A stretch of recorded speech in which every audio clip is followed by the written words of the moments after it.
Welcome. Thank you, Johan. It's nice to be here. It's really good to have you here. Thank you. So, Pleximaster, ladies and gentlemen. Today we're going to check out his guitar build. Actually, the first guitar he ever built. Really weird how you can build a guitar that is that good. I hope you will enjoy it. So, I and played we will it unplugged, and it kicked the R9's butt. So let's see how it is plugged in also. I wanted it to be referenced to the most iconic YouTube Les Paul, which is your R9 that has been in multiple of your videos. So I wanted to see how I was to compare my idea of improving the Les Paul under my own ideas. Yeah, we spoke about you have so many interesting stories about the build. You told me about how different guitars that have influenced you in different styles. But we can let's come to that later. This is the log, maple log that you used. Yeah. So it's really from the very beginning, from nature. Yeah. It all started actually last year when at Christmas time when I got a new router in as a Christmas gift. Yeah. And then I said, well, now I can do guitars perhaps. And then I found this very special log that it comes from one of the oldest maple trees in Sweden. That is protected by law, and you're not allowed to cut it down. However, there was a small storm, and a little branch fell off, and the caretaker of the tree, he made some slabs from it. Yeah. And for some reason, I found it on the internet and said, "How old is it?"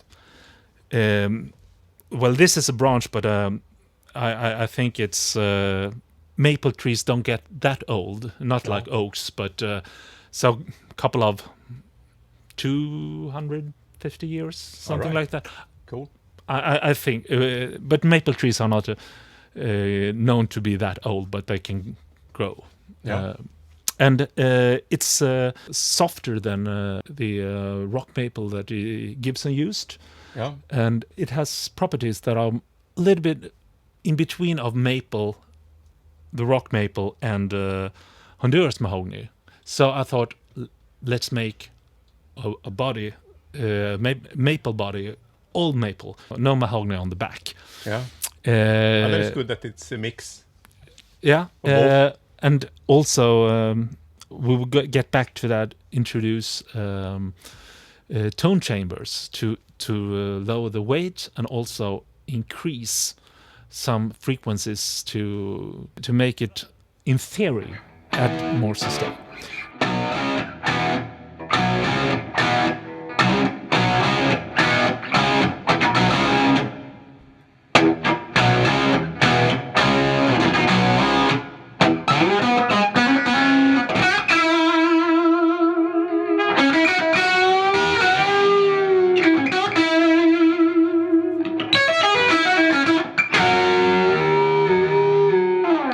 And I built amps under the name Clubman, and this is a guitar that I made under Clubman as well.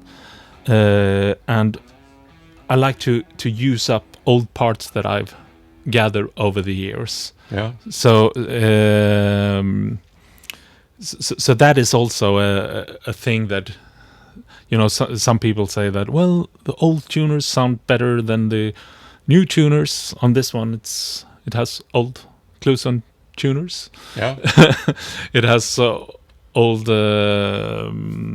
pots. It has old bridge and tailpiece and so on. Cool. We'll get to that when I think we should follow. Pleximaster has made a storyboard here where he showed me and a couple of other friends when he built the guitar. I think it's really good. So maybe we could follow that one. Yeah. And you could throw in some. So I want to from this slab, I made it in 2 pieces and glued it all together Yeah. using my grandfather's old tools. Good. And Reuse there as well. Yeah. Yep. Yeah. And then? I don't have the equipment to build guitars actually. So can you just how did you cut these two? If we go from the big log until this I one, is used it a just hand to saw. get the width? I used a handsaw to cut out Yeah. some bigger parts, Yeah. glued it together, and then I also used a handsaw to cut off a top, Yeah. so I can hollow it out later. Yeah. I don't know if we have some more pictures. This is after it's been glued together, and Yeah. I used a regular handsaw, to cut up, and you can see I put on the. Did you use a regular saw here as well No. for the That's where I used the router. Yeah, the Christmas present. The Yeah. Christmas present. So that is my high-tech tool. Yeah, yeah. The rest is not that high-tech. No. And I used an old 50s Les Paul as a template. Yeah, To a good template. Yeah, and from the template I made from hard density board. Okay. I made this template that I could just screw onto the wood. Yeah. And then added these tone chambers that will self-resonate at 440 hertz. And then I understand. So it sustains the Depending on the density of the wood, adding where we put the tone chambers, the neck and the weight. Yeah. So it's a lot of parameters. Yeah. That goes into this, and perhaps it has an effect. We can't prove it, but in theory, it should add something to this resonance of the frequency. Is it the resonance of the remaining solid wood, or is it standing waves in the chambers, or what? It's standing waves going to the neck. Okay. So that from the neck it should be stiff and then transform to the strings. That's the theory. And here you can really see that the how I rooted out all the shape of the body and the tone chamber at the same time, the channel to the microphones, and so this is the backside, and then I have the top that will go back on the slab, and the binding would then hide the what do you call it? The seam. The seam. Yeah. So is it how thick is the top? Then is it like an acoustic guitar, or is it no? thicker? It's like a regular Gibson. It's Les Paul. Okay, so it's like the maple cap, basically. It is a maple cap with the same dimension. Yeah. And a maple bottom also. Yeah. Cool. Some more pictures. That's the real tree then. Yeah, and I mentioned that unfortunately it was this crack. Yeah. Where it was the best flame. Yeah. And I actually kept it. And I filled it, but it's visible, but it's very nice because you can see it from the big board. Yeah. And it has this history, and I choose it. Can you grab the guitar and show it? Yes. It's such a beautiful guitar. I don't know if it can be seen here. Here is this crack. I think that's so cool. So yeah, it's just directly from nature. All right. And here I'm just. I didn't want any other holes because they will mess up this frequency resonance if you had a plastic cover on the back. Yeah. It will be totally mess up the algorithm. So all electronics are put inside via the upcoming microphone pickup cavities. Yeah. And here I'm just making sure that So they will end up on top here, so you put Yeah. them on the bottom. it's just testing it Yeah. out. Yeah, and here you can see the cap. Yeah. It's not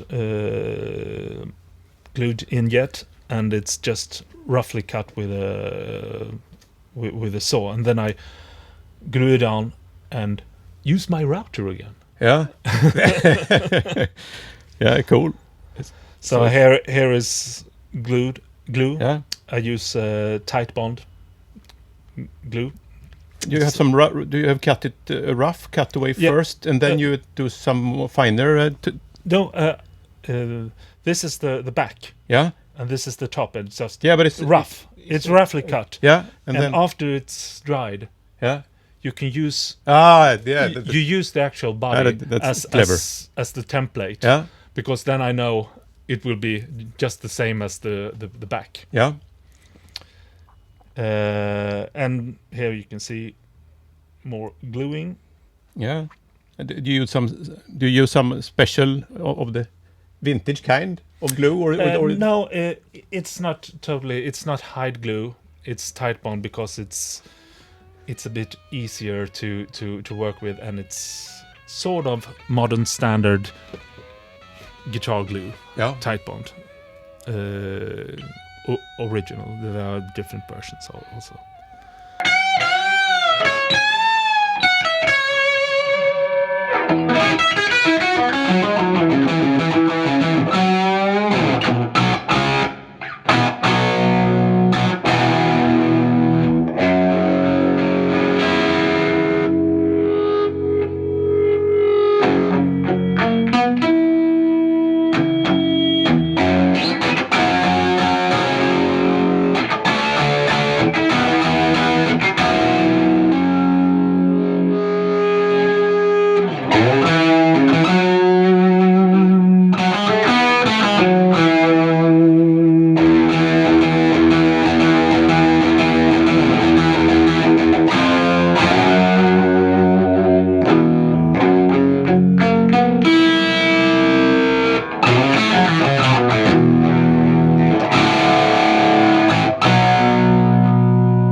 Well, the wood had some dark parts that definitely would show up if I put some lacquer on it.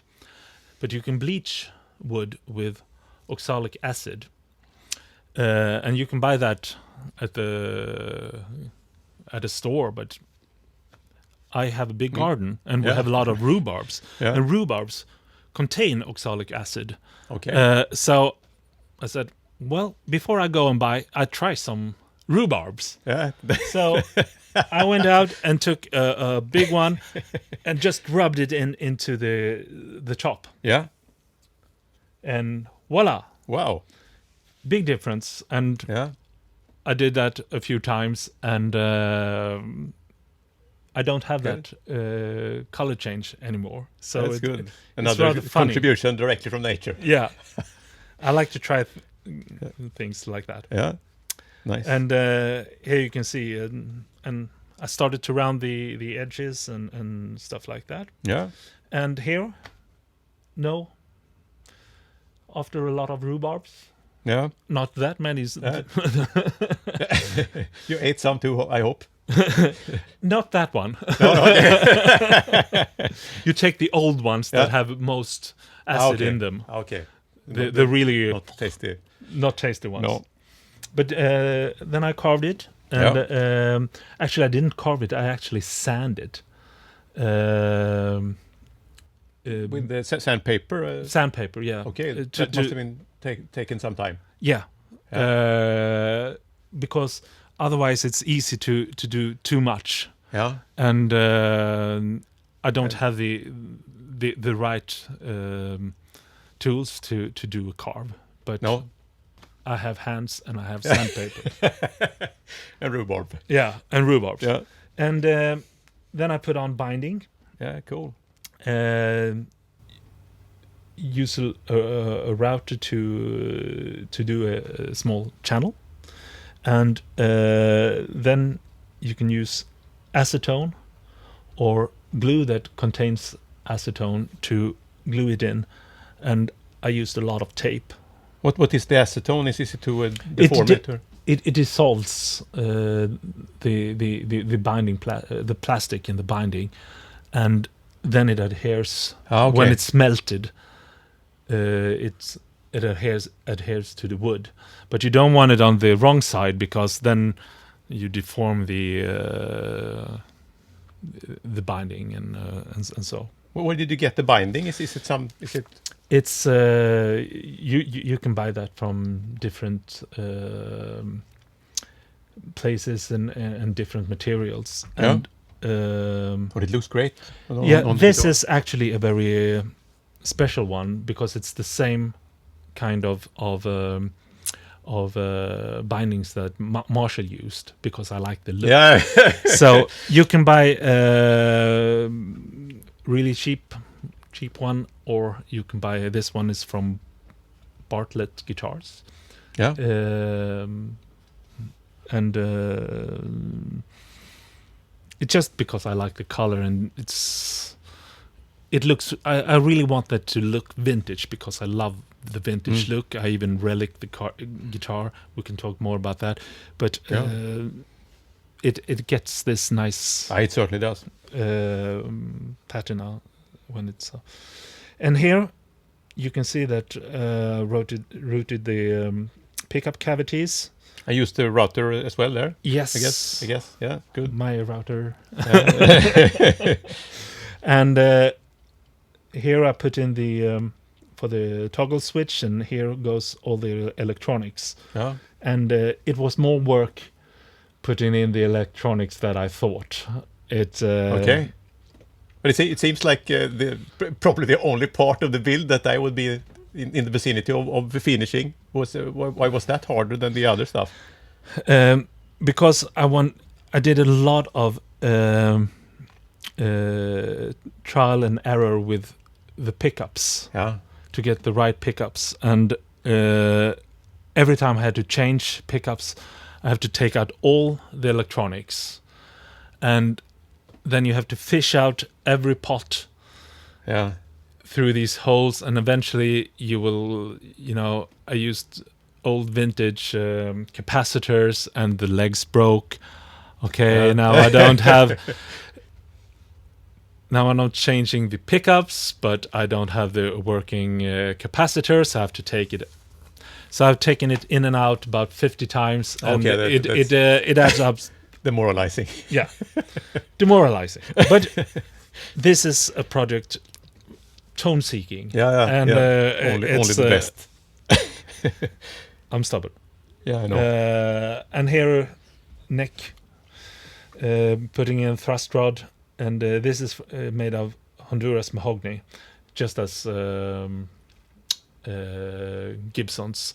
Yeah. Because I think personally that the neck is very important for the sound, and I like Les Pauls. And here I wanted to have the more or less the same as I couldn't find things to improve on the neck, so to speak, at this moment. So Honduras mahogany, a maple skunk stripe, traditional Gibson thrust rod, and also Brazilian rosewood that comes from an organ factory. That okay. So oh, nice. Yeah. What if you go back to the neck again? And now I might expose my ignorance here, but is the head glued on, or is it cut from a big piece of wood, to get this angle? It's cut from the same. You have an angle here. It's the same. It's the same piece of wood. Because I've always wondered, doesn't that require a kind of a big log to get the, you know? Yeah, but you also have the heel. Ah, yeah. And but then there are wings on the side. Yeah. That they are glued on. But all the other wood that is here, this wood, where did that go? It's the same, from the same log. Yeah. So this is roughly cut out. Yeah. But then I don't have a good saw. I don't have a. So I cut it from hand and then I sanded. I sanded it out because. Good. This sculpture. Cool. Really nice. I'm getting new cool tools as well. Yeah. But this was my first build and I didn't have any. No. So yeah. This is nice. How does it smell when you kind of rough up a raw piece of Brazilian rosewood like that? It has a special smell in and that's how you can both the pores and the smell and also the look. Yeah. It's the different identification marks. I also learned that there are differences in how it dissolves in water. Indian and Brazilian, but at the moment I don't remember. I haven't tried it yet. It just dissolved in water. It sounds like a dangerous. Yeah, no, but one of them floats and one of them sort of afterwards sinks. Or okay. Remind me of Monty Python here. Yeah, I'm just going to see. So we go. And here this is an interesting. Yeah, I'm gluing in the neck here. Yeah. And this skunk stripe that is actually under the fingerboard. Yeah. And this is in a curved channel, and you also make the skunk stripe curved on the other way, so you can induce a tension on it, but it's only one way in this. They're not two ways like the modern thrust rods. This is a traditional Gibson. So the skunk stripe is the wood that covers the truss rod. Yeah. Okay. On a fender, it's on the other side. Yeah.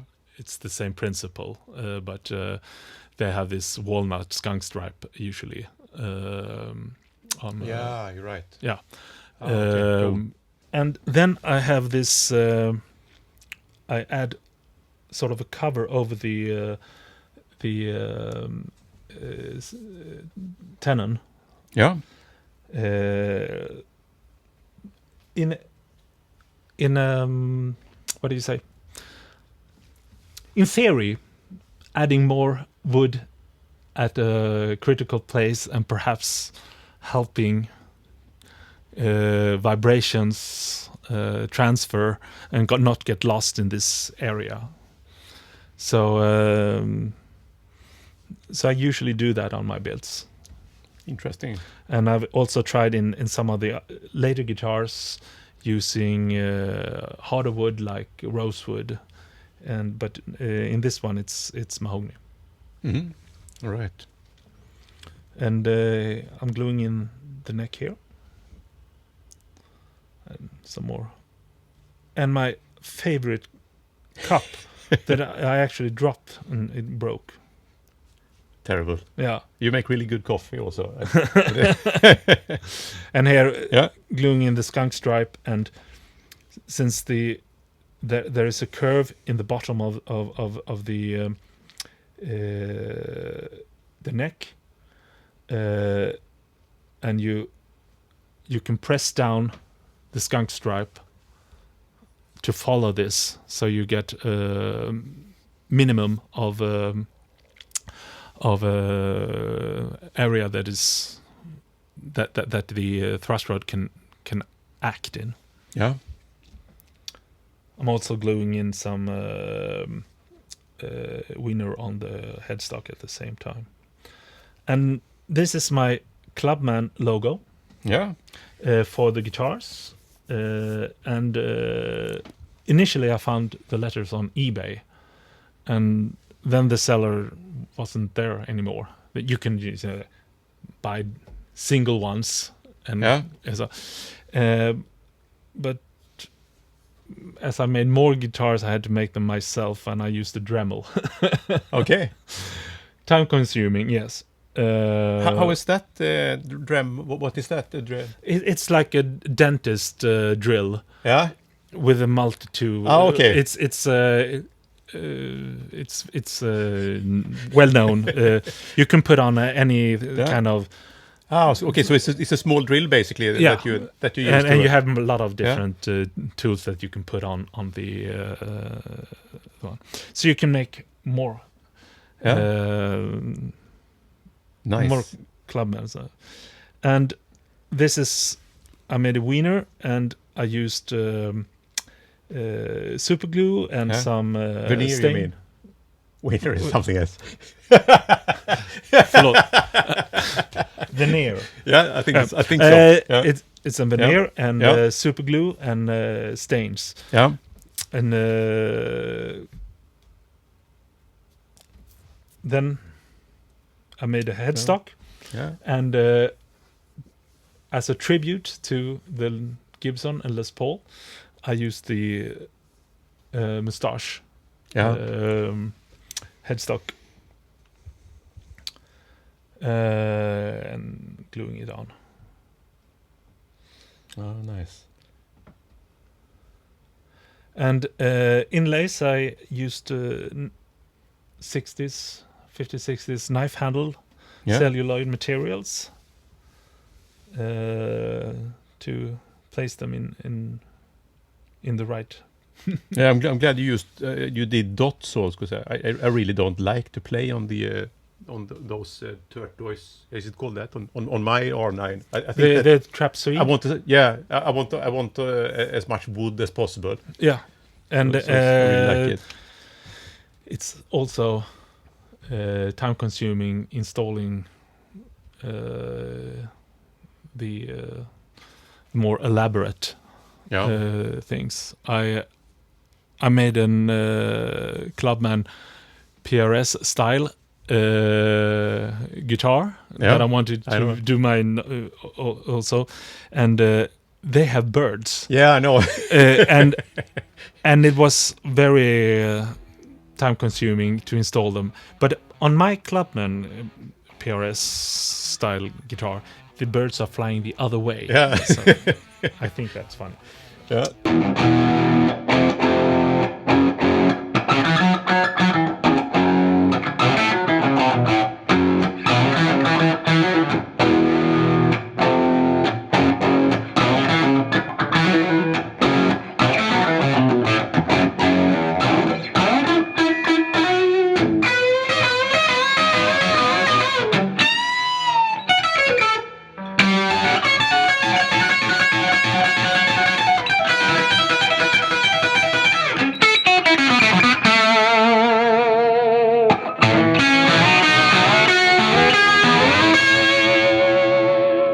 Well, here you have the fretboard installed, and I use a lot of to get the right level of the fretboard to the neck, hand sanding, and not using big machines. No. In this build. What kind of frets are you using? Tall and narrow, very similar in width of old Gibsons, but these are actually a little bit taller to get easier feel when you play, and they are stainless also. So on this one, I think that the stainless are actually. I had never played one before I did this, but I'd like to try new things. And now I'm really sold at stainless frets. Okay. So and I stained it, and I stained it several times before, and stripped it and stained it. And What does stain mean? stain? You have water stains. Yeah, it's different color pigments that you. So it's coloring, basically. Yeah, Yeah. and water based. So you put these colors in water, and you stain the wood with a damp cloth or a sponge. Yeah. So okay, now I understand. Stain. So as in spots or fläckar in Swedish. so you kind of it sinks into the wood and it takes on that color rather than a layer. Bets. Okay. Cool. Yeah, and this one is orange, but it's not just orange. It's blue and brown and red and yellow, all mixed together in different layers. Yeah, and you can sand them off and leave it in the deeper pores, so it will get much more depth than if you just spray it on. And if you compare a regular Gibson, it's sprayed on the burst. You have the yellow, and then you take some red around. Yeah. PRS, they're using a lot of staining, and they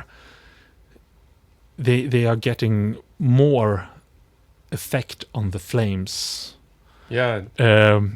Because of this method, because you can enhance some backgrounds background in the grains and in the pores.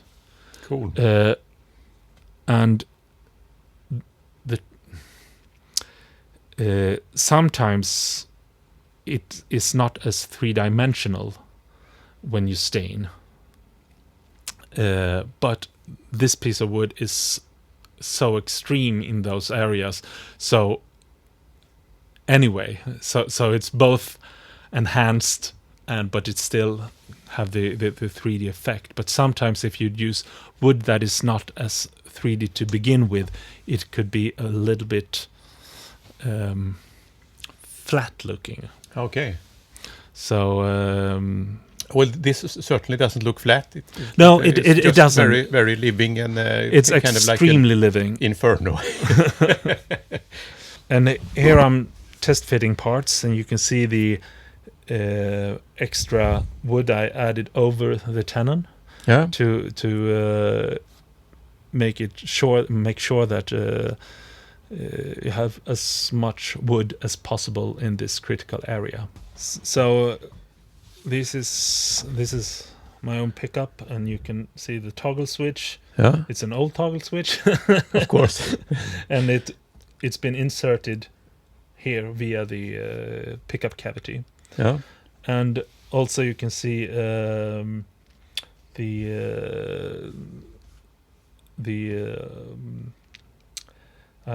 made pots? these. The pots. What pots are you using? They are older pots that I've reused here, and in this case it's not my first attempt. No, you burned a few of your. Yeah. Yeah. So, but I think the pots that are in there are CTS today from '74. Okay. And there are Black Beauties, Sprague capacitors. Yeah. But you have to do that, and then you have to sort of fish them out with wires in each of these holes, and so it's delicate business. Yeah. And not a good way to do mass production. I can tell you that. Custom build. Yeah, and here it's the neck, bridge pickup cavity, and where I put in the pots. And, yeah. and just making sure that I can get the things in place. What pickups are you? So you've made those yourself? Yeah, I had help making the winding. Yeah. There was an old machine at my work, and that was from the 50s. That can make huge transformers, small transformers, and very small ones, coils and stuff like that. Because at the university they made all the equipment themselves. Yeah. So we used this old winding machine, and it's supposed to be scrapped, this machine, but they can't get it out of the door because it's so big. And a very nice old technician that helped me out with this. Really cool. And so we wind it with old wire. Yeah. That probably from the 50s or 60s, but not the American kind, because we're in Europe, but similar dimensions, and it's Cool. But trying to make the ultimate PAF pickup. What magnets did you choose for? I've tried all different magnets, and unfortunately, during the Corona pandemic, I messed up my notes on how the pickups, how hard we wire them, the tension, how much scatter wound, and stuff like that. So I had a lot of pickup coils, and I did trial and error, matching them, trying to find a good sound, then trying to find the right magnets. So we did a lot of coils, and some pickup really got magic in them. Yeah. Unfortunately, I don't really know which. which one is which. But the one I know that these ones sound really good in this guitar. Yeah. And I choose them for this guitar. And the thing is that some of the other pickups that I've used, I've not used all the coils because some of them are just crap. They sound good in one guitar, but not in another one. So, yeah. What were the parameters then in the? To begin with, was the wire we used. Yeah. Also, how the tension, how much you if it's loosely. I think the windings, coil windings. If it's tight, if it's too loose, you know, it's very microphonic, and if it's too tight, it gets a little bit strict, and if it's even tighter, you risk to break the thin wire while making it. Yeah. So. Is it some mesh, some patterns how you wind it? That's the scatter wound. Scatter wound. Okay. If it's all in the same place, or if you go very perfectly back and forth, you get a perfect coil. Yeah. And that's what the machine is actually supposed to do, a perfect coil. But if you mess it up a little bit, you can get So you get a more organic sound then? Yeah, you do that if and you can increase the mids and the lows depending on how you scatter wound it. That's the theory. Cool. I don't want to be saying this is the absolute truth, but there are a lot of videos with people doing pickup windings themselves, and some people say this is the way to get more mid, and this is the way to get more low, and someone says the same thing, and then you have someone saying the opposite. Yeah. So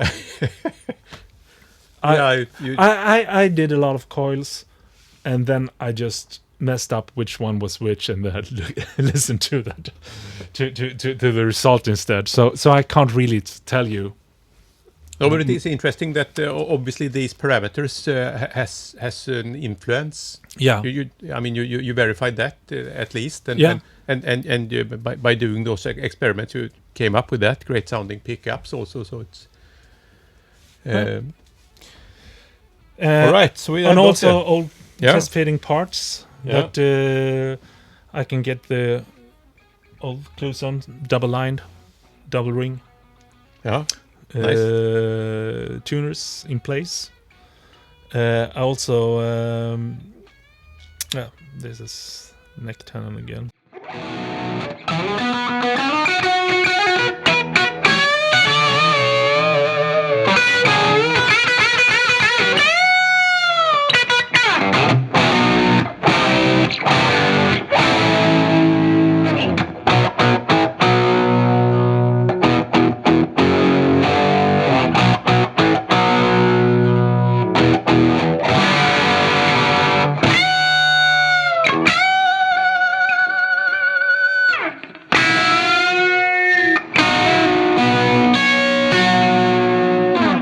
Well, here is my first attempt of clear coating, and I don't have much experience applying nitro lacquer, so I've ruined it a few times.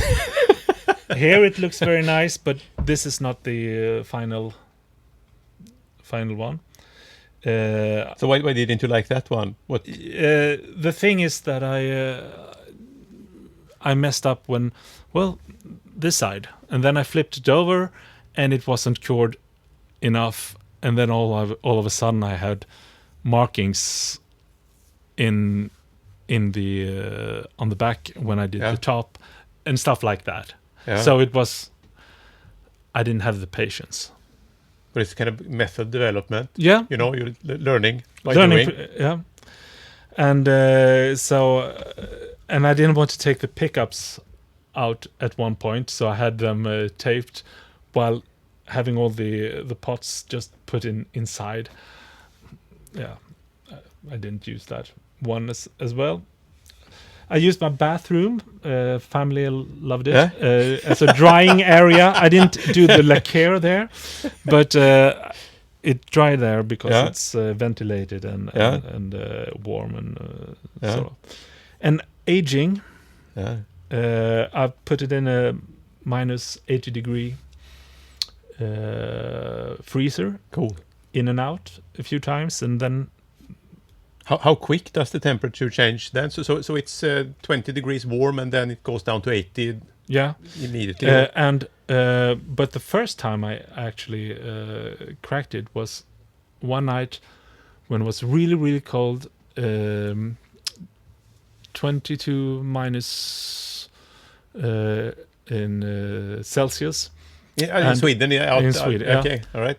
And in and out, and then in front of the stove, the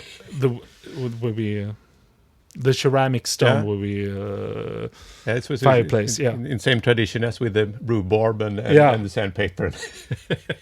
and then it sort of heals. They disappear, but they are still there. And then I use the minus 80 degree. To get them more permanent. so they heal, so you get cracks and they kind of melt together again, or visually they are there, but okay, they're not extreme enough. They're not extreme enough, and they're not dirt coming in. And also aged the fretboard and the binding and so on. How did you do that?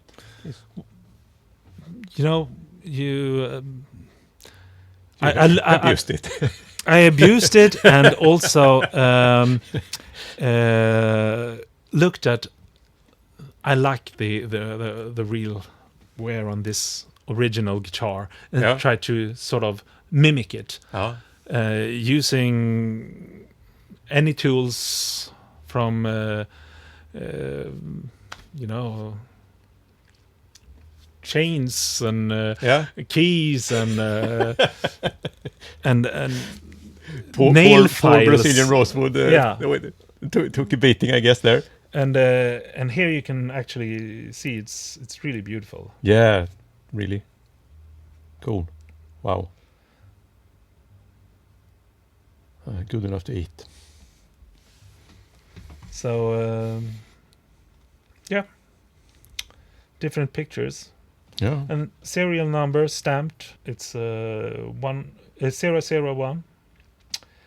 And also some other things that I like to experiment here, because I was playing Gibson arch tops, and then I could do finger picking. I have rather big hands, and I can get under it. Yeah. Especially I always fight with a pickguard. Yeah.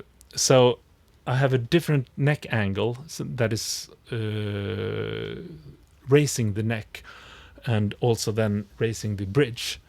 So but then I had to have a wraparound to compensate, so it wouldn't push it forward. Yeah. Maybe we can bring out my and your guitar and to see the angles, because I think mine is standard. So if you hold your guitar in angle, and I can hold mine, so it's kind of, don't know if you can. Yeah, it's. Maybe I should include you guys. So it's we're gonna take pictures. So we can take pictures of it later also. Yeah, cool. Yeah, that's really it gives a different feel. But I thought it was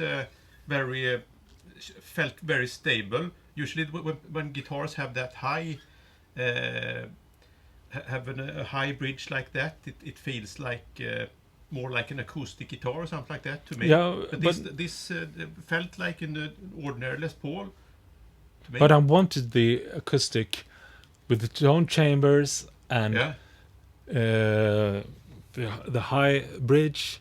Yeah. But then make it like an electric with the extra cover for the tenon, and have this part is all solid and the tone chambers are only here. Yeah. So it's like Les Paul's first, the log. Yeah. He had the log and then acoustic parts around it. So it's. Let me feel. Crap. I have an improvised microphone stand here. That becomes. I can also tell you that I like the relic thing, because I get very annoyed if I have a brand new guitar and make one dent in the lacquer. So while doing a lot of dents, getting a new one is just that's just improvement. Improvement, yes. It's just amazing.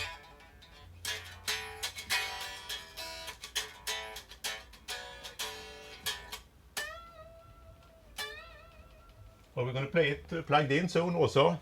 This is just a completely amazing guitar. So your first attempt. But nice. A lot of trial and error, and I don't know how many hundreds of hours. But you didn't make any fatal mistakes. So I mean, there are mistakes that could be made. So you could. There are many mistakes made. There are many mistakes made, and of course, but not then. I haven't dropped it yet and broke the whole. Not on this guitar. I have broke some other ones, but. But it's like the, I know the Ace Frehley Budokan Les Paul reissue, the custom shop Gibson. It comes with a broken neck that they have fixed, as far as, or maybe it's just cosmetics. But I think they, since he broke his, well, maybe you will have that feature.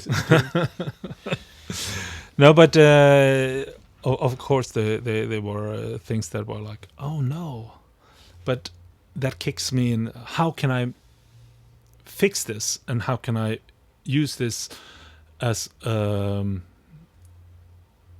way to actually improve the my build and my knowledge how to build things, and especially that you always learn the most from your mistakes. But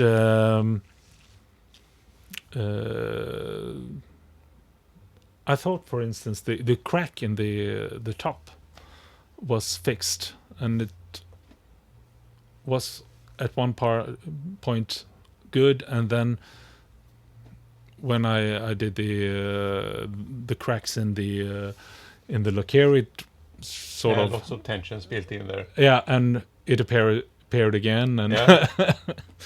yeah. So, but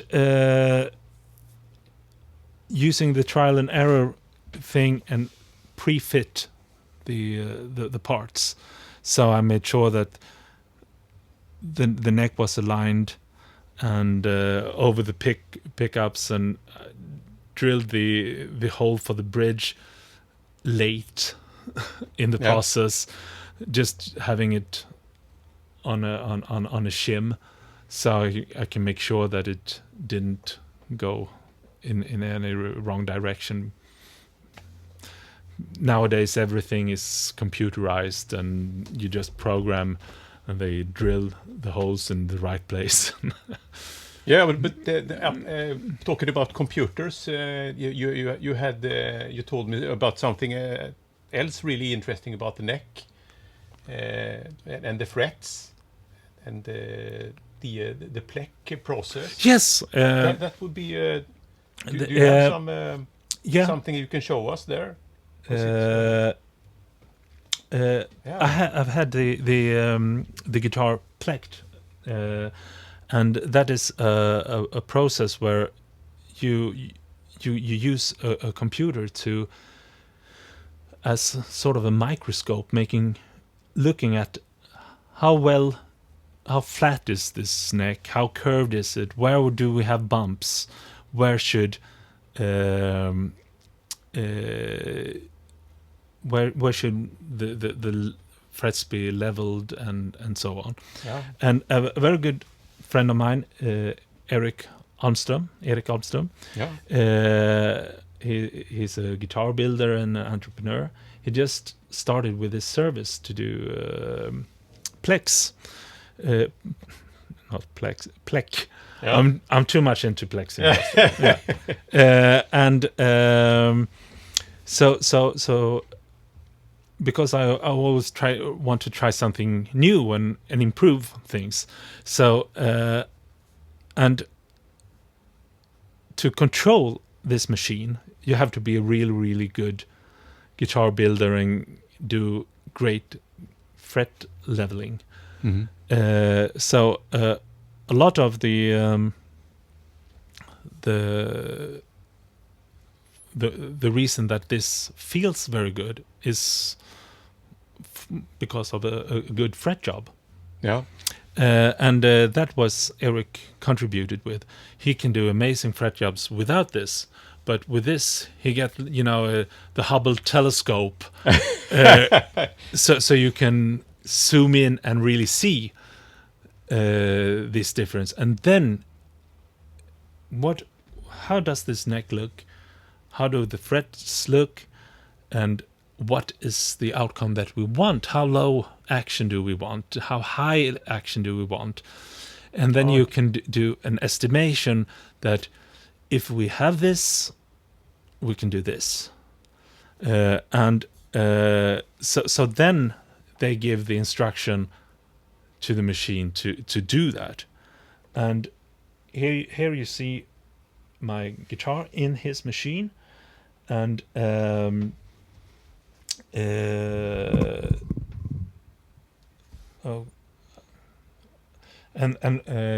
here are some movies that show the process more in that Erik took for me when he did this.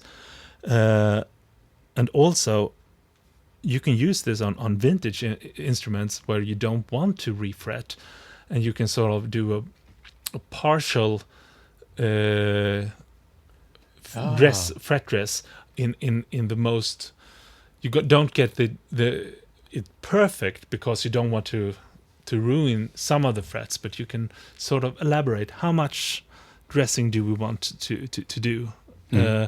And of course, if you have a brand new guitar, you want it to be perfect.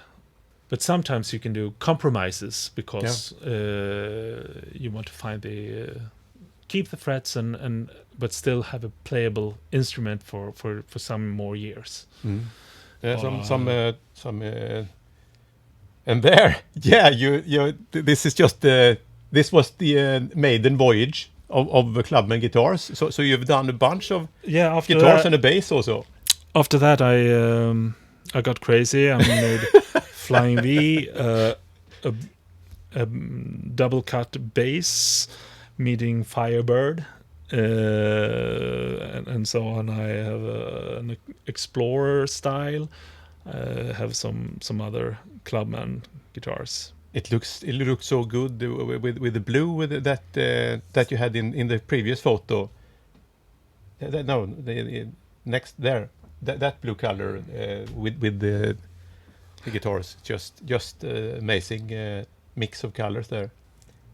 So I made all of these for myself just because learning the process and trying to figure out how to use my router.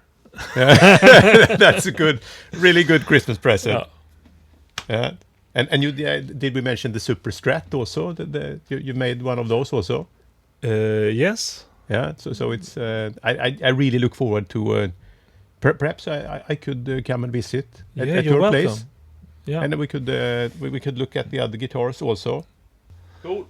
Yeah, I did a Super Strat. It's also hollowed out, and I really always wanted a Super Strat with a Floyd Rose, but all the Super Strats with Floyd Rose, I thought that they didn't feel like a Gibson Les Paul that I liked, and the tremolo, it just changed tone and feel for me very much. So I thought, how can I make a Super Strat feel like my Les Paul? So that was the goal for making this one. Really interesting. And did you succeed? Does it feel like Les Paul also? I really think so. It's very good, and it sounds like a Les Paul when I play it, and then all of a sudden I can use a tremolo, and I really want to learn that to be Van Halen stuff. Always new challenges, and it's always fun to use my router to do. But it's hollowed out as well, and it has mahogany back and a maple top, and a lot of solid wood here, and it's glued in neck, and it has Gibson scale length on the fretboard, and I really look forward to making another video with all the guitars, and we could play it through some of the Clubmans. Yeah. So and I asked you earlier if you are selling any of these guitars, and no, I don't. Unfortunately, it's my chase for the ultimate tone and learn about it. It's can't sell these things as I said. I can spend hundreds of hours just changing the pickups in and out of an instrument. This is my therapy, to go into this mode of just me and this project, and it soothes and Yeah. helps me. And And the byproduct of that is a world-class Les Paul. perhaps something like the first. let's compare it to Yeah, let's do that now. To So we will plug it in and play. Maybe both of us a bit, or yeah. yeah, you're a great player. I like the clips you said. You see my hand. Too modest. Yeah. It doesn't really build work. too much stuff. Well, now we're gonna have some next section of the video is playing. So we're gonna plug it into. I'm gonna use 1973 50-watt lead, and we're gonna play it through this cab, which has 2 greenbacks and 2 blackbacks. All right. Så då tar vi